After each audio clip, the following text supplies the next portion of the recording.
All right, we're going to talk a little bit about multinational strategy, and these first couple slides here are kind of interesting. They take a pretty simple subject and they make it a little bit harder than what it is. But let's talk about these, factor endowments, which are, some of the factors that lead us to looking outside our domestic footprint. Things like land capital and labor, okay, will take us to other places. Factors of production, of course, if we're going to expand our footprint outside of our domestic production environment, we've got to have some rare and valuable things coming from that to do that. Okay, so what causes us to look outside of our backyard, let's say?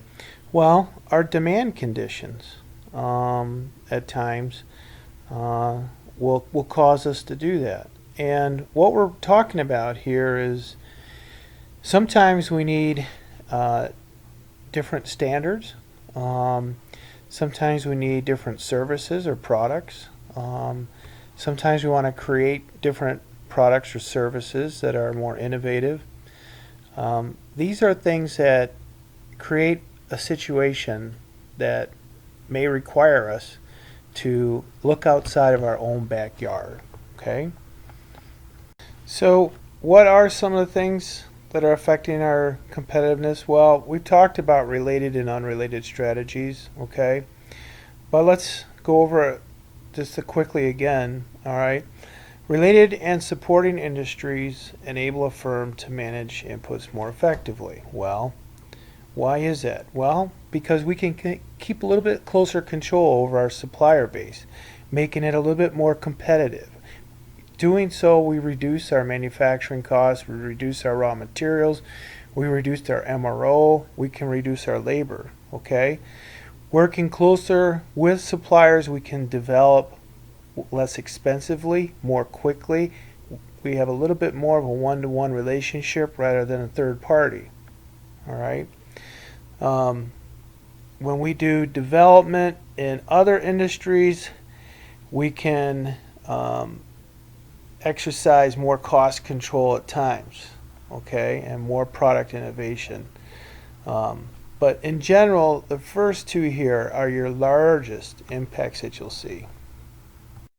All right, when there's a lot of competition out there between competitors, people are looking for new ground to cover. I mean, that's basically why we want to expand into other markets. Ford went to Brazil because there wasn't much of a domestic market because it was so saturated by the five big car manufacturers, and it paid off for them.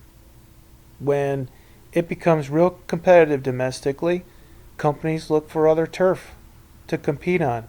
That's the big reason people go outside their borders to compete and continue to stretch. And this didn't just happen and evolve yesterday. This has been going on for years.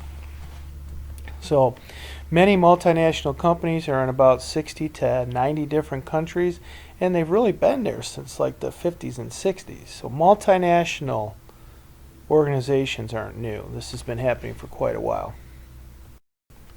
Okay, so if a company pursues a opportunity offshore, well, why are they doing it? We've been sort of broaching this subject. Well, number one, to increase their potential markets. As we've seen with the use of the Pacific Rim, China, Thailand, etc., to arbitrage opportunities, which is a fancy word for saying buy low, sell high. Okay, so that's one of the other great advantages of it. And to enhance product growth. It also enhances, brand imaging, okay? And it can also help you with your product development. But I would say the first two there are going to be, and probably the most important, are going to be new markets and to get lower costs to sell at a higher profit, okay? All right, so here's some other reasons. If we've got some really interesting products that are not that we're not able to get in the United States or in a particular country that we're domestic to. Um, Optimizing value chain opportunities may be best in another country that makes the product better, or that is a less expensive source of raw material or that type of labor. So, optimizing our value chain is another reason we might go offshore. Okay. Reverse innovation, is kind of like we're designing and manufacturing products, kind of locally, or maybe even de-engineering some of the local products so we can learn about them. Okay, that's like that's a stretch. So, what are the risks? Well, there's a lot of risks. I've spent a good part of my corporate career working internationally. There's political risks. There's a lot of legal risks. Um, so there's also currency devaluation risks. Some of the biggest problems that we have internationally is that we don't own the property. We lease the property in a sense. We really don't own anything in the country. They can take it at any time. We have very little rights, really. All right? So you have to understand it that way. So there's a lot of risks there. You're working on a system of, I'm hoping this will work out well. Okay? Even though we have the WTO to protect us, World Trade Organization, not always that simple. Okay, so, how do you handle some of these issues? Well, if we're talking about working in China, China pegs their dollar pretty close to ours. The fluctuation of currency isn't so bad. If we're dealing with Germany, that's different. Okay, those numbers go up and down a lot with the EU, and that can affect us greatly by products that we have bought or are purchasing. So we have to know how to deal with it. We have to know how to hedge our risks. The others is our cultures, our customs, things that are sort of intangible. We have to learn, and we have to become more experienced as we go along to become good at being an international company.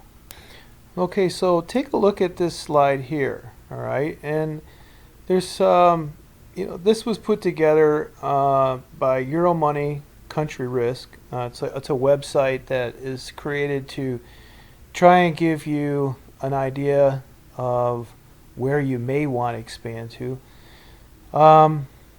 And it rates the countries based on risk. So it's pretty self-explanatory.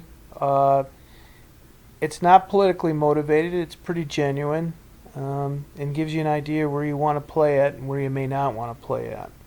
Okay, glad to see the U.S. there is still ones across the board, and Canada as well. Okay, so we have a little bit more we can show to rate our different countries here. As you can see here, Transparency International puts out a corruption perception index.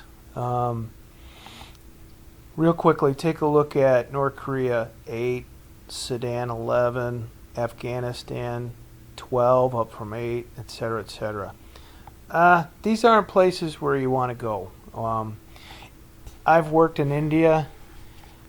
We had 2 plants in India. Not so bad at all. But that's about as close to some of these countries that you really want to get. Okay. Dubai is a great company to work, or country to work with, rather. Pretty safe there, but these others, they don't rate very high, and I'd be real nervous about doing business with them. Okay, so we're going to talk about managing economic risk for a second here, and we're going to look at a couple different ways that we can tune our value chain or export. We can look at outsourcing or we can look at offshoring. So we're going to look at a couple of these. So offshoring is costly, okay? When we're offshoring, we're basically taking our product or our manufacturing and we're moving it offshore, okay? There's a ton of hidden costs in offshoring, and a lot of people are finding that now in tooling and plastics and compression molding, textiles industries, that the total cost component is far more than they thought it would be because of shipping, quality, engineering, training, etc. So there's a lot of challenges for marketing as well. There's so many examples out there where what we did here didn't work there, you know. Walmart in China was a struggle. McDonald's in China. McDonald's in Germany was a struggle. There's just cultural differences that make it difficult to just take what we have here and go there with it. We have to really study what those markets are and really be open-minded to marketing to a group that is totally different than us and doing it in a way that it's going to fit their style and their needs.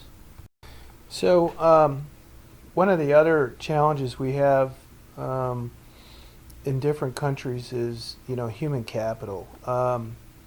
First, you need to know laws, the labor laws. What we have in China is different than Puerto Rico. What we have in Puerto Rico is different than Brazil, which is different than Mexico for labor laws and what's expected and what the customs are and how people work and what their work habits are. What happens in Mexico and Latin America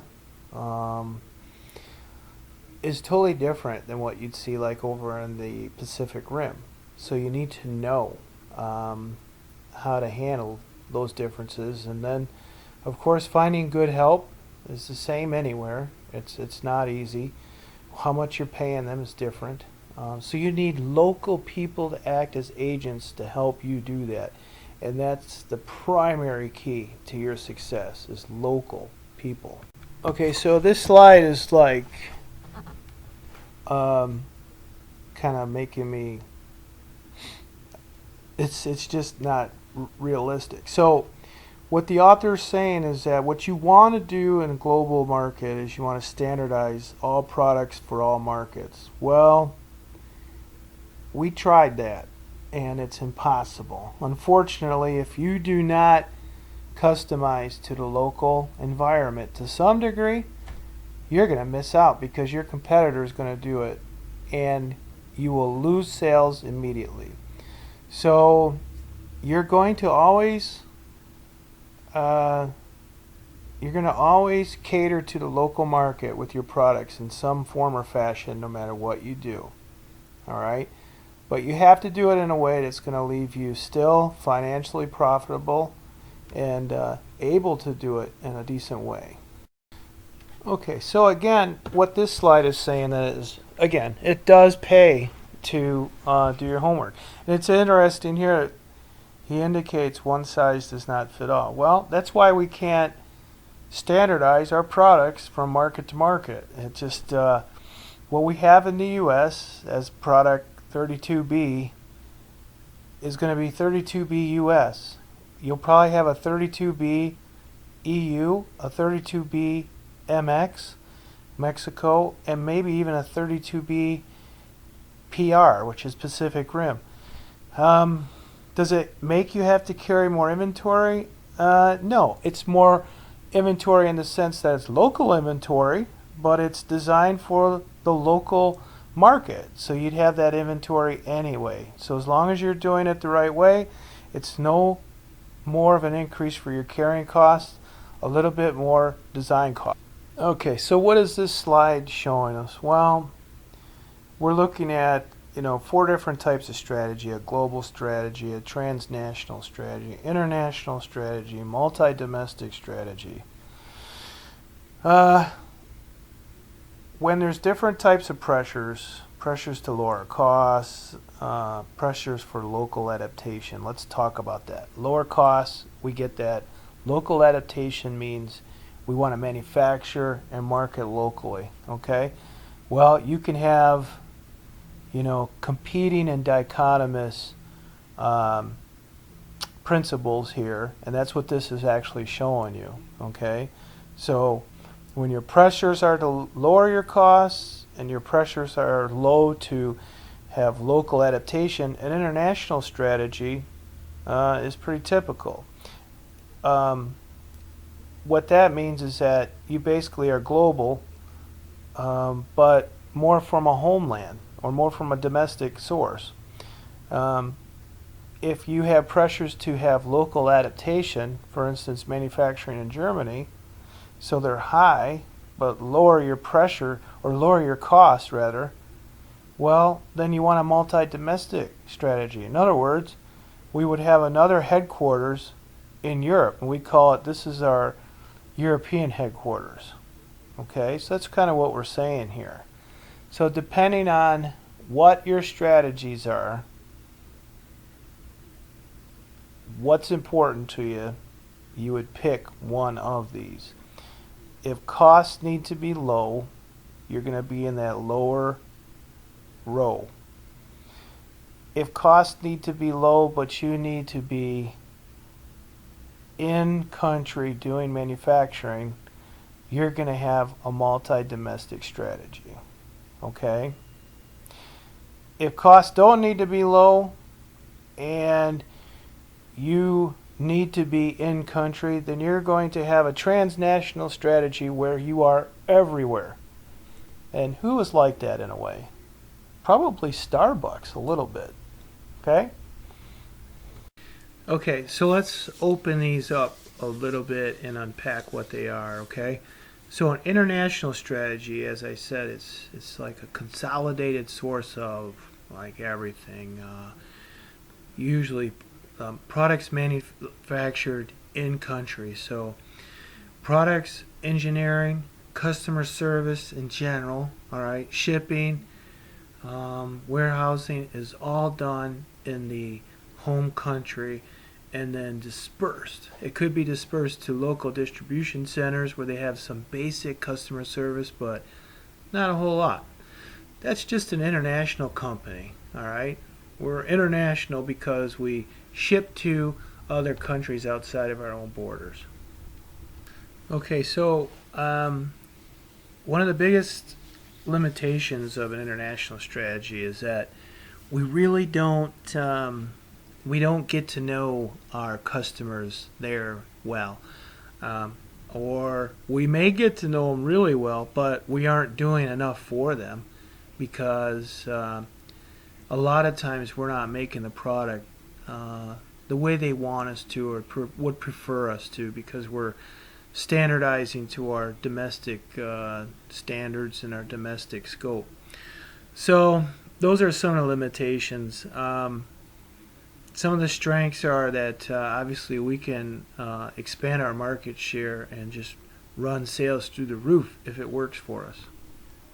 Okay, so on a multi-domestic strategy, all right, we're putting a lot more pressure on making different products as to adapt to the local market, all right? And this is where it really gets a lot more fun, because now we're interrelating with this particular market in a one-to-one fashion, and you can really crank sales and you can really crank your profits up if you do it the right way. Okay, this is a multi-domestic strategy.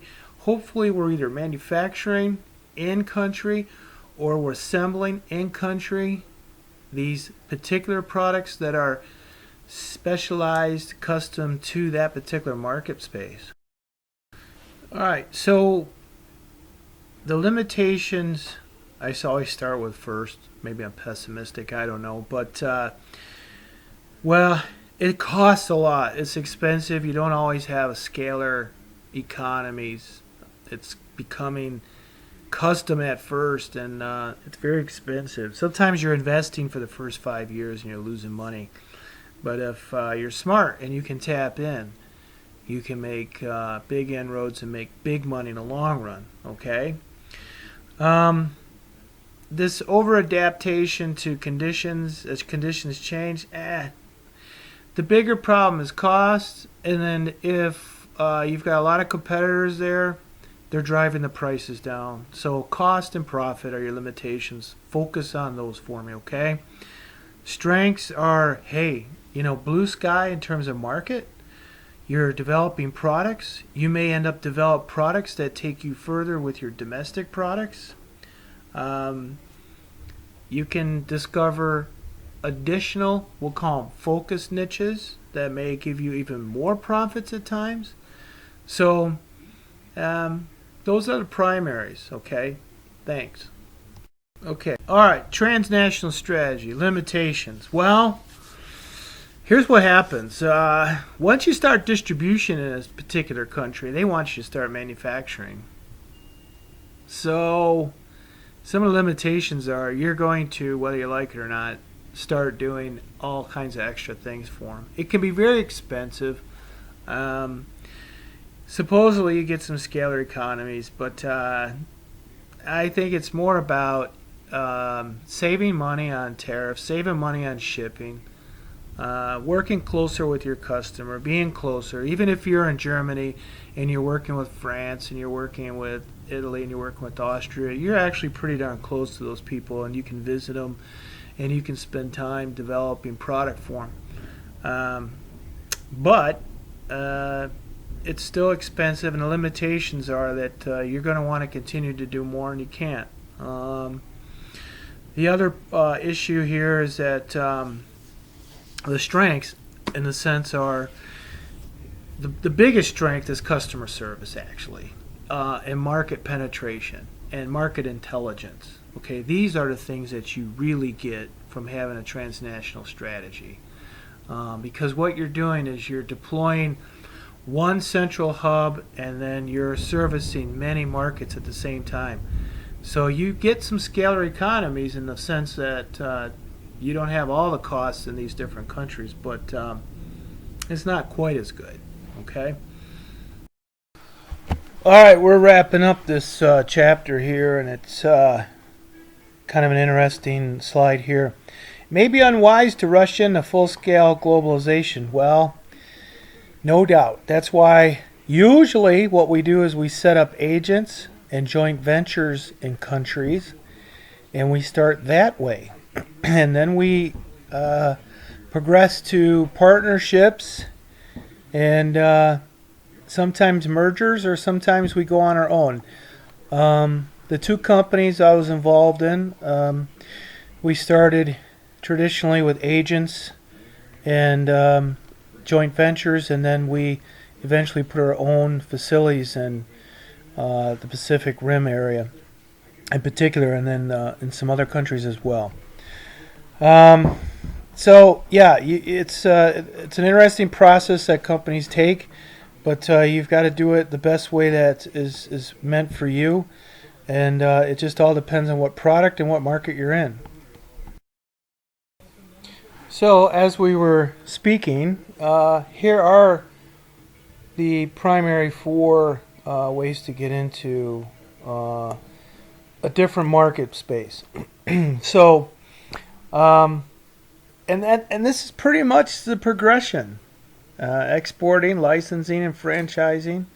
So we're licensing agents in general to sell our products. In our case, we were selling in one company tool and die products and components. In another company, we were selling machines and robotics. And then we look at alliances or joint ventures, and all these are doing the same thing: hedging risks, keeping our costs low, going in one step at a time so we don't get ourselves in a position where we're upside down and over our head and overcommitted and losing money. When there's so much pressure in the pipeline that it makes a lot of sense to own your own facility, then we take that next step. But generally, there's got to be a great return on that investment, an internal rate of return to be able to do that. Then you've got to build a market presence and sales to do it.